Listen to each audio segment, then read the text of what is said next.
Sinulit ni na Kim Chiu at Paolo Avellino ang kanilang bakasyon, bagay na muling umani ng atensyon ng mga netizen at fans. Sa kabila ng pagiging pribado ng dalawa, hindi napigilan ng publiko na mapansin ang mga pahiwatig ng kanilang pahinga mula sa kanilang abalang schedule.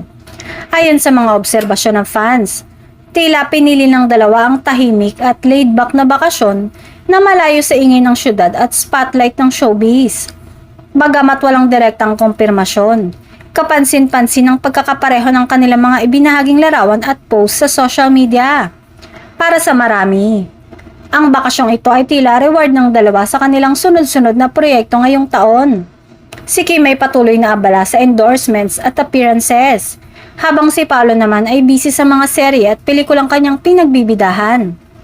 Hindi rin maiwasan ng fans na kiligin at mag-isip kung ang bakasyong ito ay senyales ng mas malalim na ugnayan sa pagitan ng dalawa. Gayunpaman, nananatiling tikom ang bibig ni na Kim at Paolo pagdating sa tunay na estado ng kanilang relasyon. Sa ngayon, malinaw na ang mahalaga ay ang pahinga at oras para sa sarili na kanilang tinatamasa.